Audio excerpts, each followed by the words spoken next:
I wanted to make a video talking about some of the quieter spaces within the Halo franchise, locations that, in my time playing the game over the past 2 decades, have been plagued with an eerie sense of either dread, mystery, or wonder, or pretty much all of those feelings combined.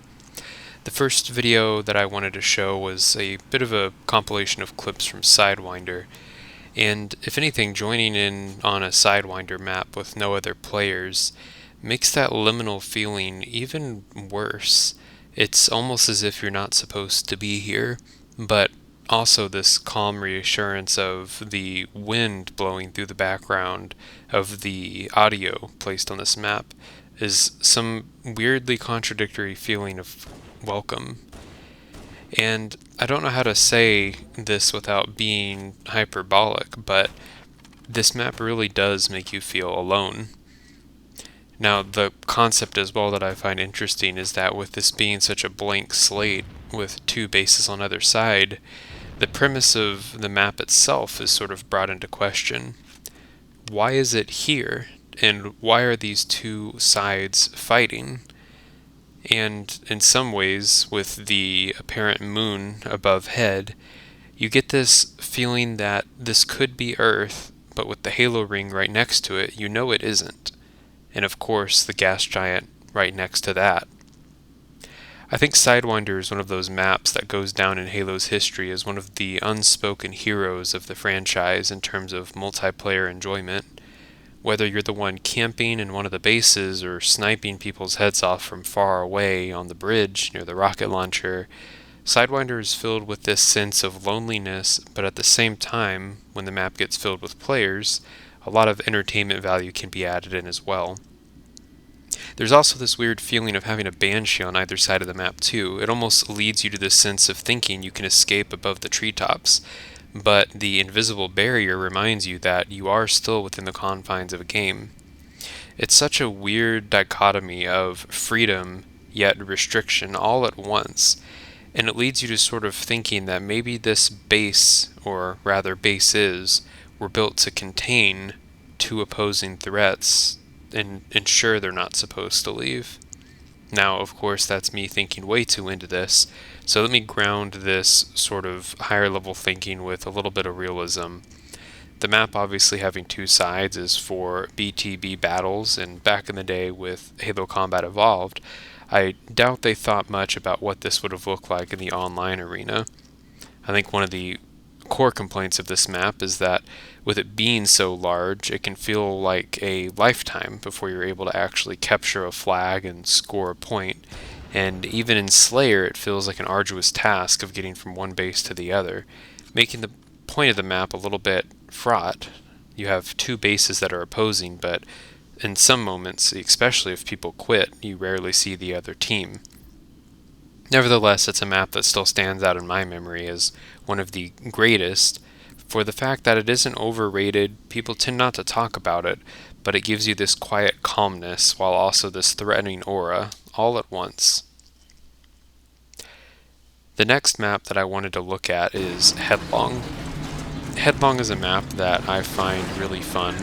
It was one of our first glimpses outside of Halo 2's campaign of what a Halo series human city would look like. For those familiar with the Halo 2 campaign, a large part of the beginning of the story takes place in New Mombasa, which is in Africa in the year 2552 or 53. At this stage, you would assume that most of humanity's structures are, well, advanced. But what I like and appreciate about this map is that it feels very much like a modern-day 21st century city. In fact, it's still very much under construction, which is sort of a sad, again, dichotomy, to repeat that use of a word, but so applicably used here to just point out that humanity is constructing things even in the midst of its own genocide against the Covenant. To again ground this back to realism and to not think too much into the story and what it means for this map, I do find it interesting that the developers put posters in here of the Master Chief on a turret, which is a photo ripped straight from the campaign itself. I also find it interesting that if you log into this map on the original Xbox as a single player without anybody split screening in, you see the posters and the numbers on some of the buildings, and yet those numbers and posters disappear when you add more than one person through split screen on a television set. The other thing that I find special about this map is that I would often play split screen with my siblings and cousin with a custom Slayer variant called The Real Deal, where we would often break the bounds of the map and fight over who had the energy sword, and it was loads of fun.